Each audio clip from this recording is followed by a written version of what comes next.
Skjæveland. And I'm Ruben Savlan. And welcome to today's news. It's the 9th of November 1989.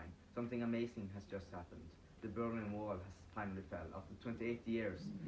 On a press conference today, East German spokesman Günther Schabowski announced that the East Germans would be free to travel into West Germany, starting immediately. He failed to clarify that some of the regulation would remain in place.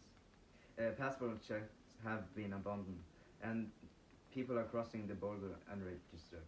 The 41.1 kilometer long wall made out of concrete, barbed wire, and electric fence, put up by the East German government, DDR, from 13th of August 1961. It separated East Germany and West Germany, with the capitalistic Germany on the west side and the communistic Germany on the east side. However, the East Germany had the best economy in the world at the time. A lot of people tried to escape to the other side because there weren't anything to buy, such as food and drink. So the people were starving. There were about 2.68 million people that managed to get over before the wall fell. Before the wall was made, there weren't any restrictions to get over. However, there weren't just good things about the wall. And 25 people that died trying to get over. Over to you, Lana Kalani. Thank you, Em, for having us today. Now I'm standing with the Berlin Wall with Olav Åse. I have some few questions to ask him. The first question is, how did you feel when the Berlin Wall fell? It was a brilliant feeling. I've been stuck on one of the side for 5 years now, and it's a brilliant feeling to finally see the other relatives I have on the other side of the wall, and finally I can walk free around in Berlin and go wherever I want. So I heard you was in a Stasi prison. How was that? It's the most terrible feeling I have ever had in my whole life. I was there about half a year, and it was a hell. I was locked in a room, totally black. I was there for about 8 hours, and it was a nightmare. So before the Berlin Wall fell, did you try to cross it once, or did you try to cross it? I thought about it because most of my family and relatives are on the other side, so I didn't think it was going to fall today, so I have thought about it, but I never did it because it's too risky. The Germans are everywhere near the wall, so it's too risky to try to cross it. So now I have an important question to ask you now. So which side were you on before the Berlin Wall fell? I was on the east side. That's one of the reasons why I wanted to cross the wall, because the east side is shite, and I really wanted to come to the west side because my family is there, and you can be treated like a normal person. You can't be that on the east side. Alright, so we have the last question today. Are you happy that the Berlin Wall fell? Oh, I'm so happy. Why? Finally I can see my family and my kids, because I'm an old man and have 3 small kids on the west side, and it's a brilliant feeling to finally see my kids and my wife and my parents, and finally I can be free.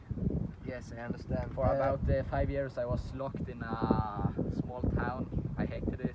I only have one relative on that side, so I really thought about crossing the wall, I think it was, because it was a living hell, and either I wanted to take suicide or cross the wall, because if the cross I think everyone understands what you're saying now.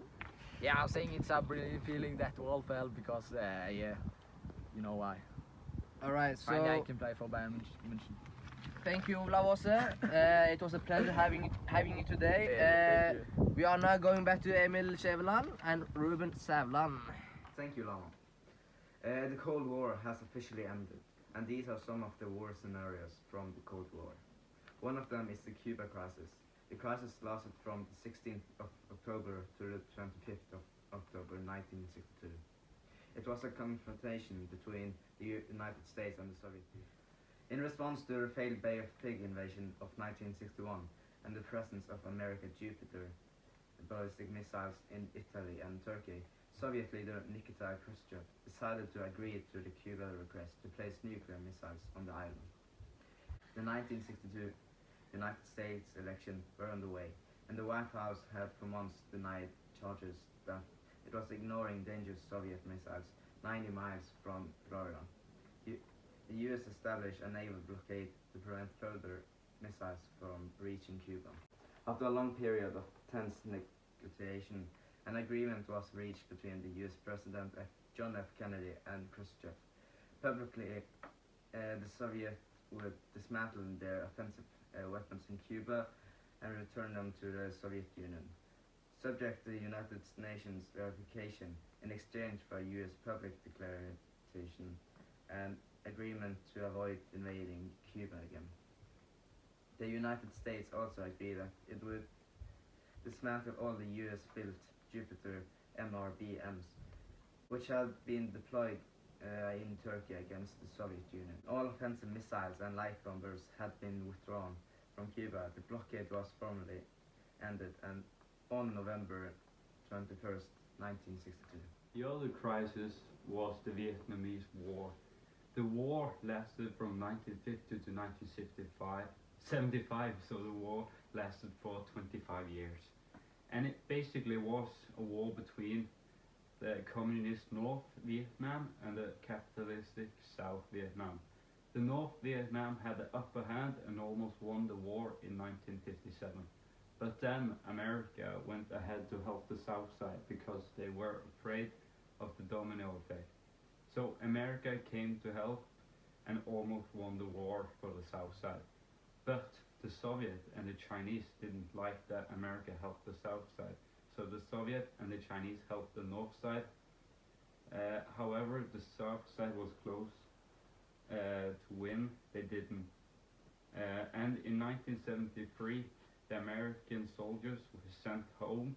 And in 1975, the North side soldiers invaded the capital of the South, Saigon, and that marked the end of the war. There were about 5 million people that died in this war, and there were between 800,000 to 3.1 million civilians. Thank you for listening. Goodbye and have a good day.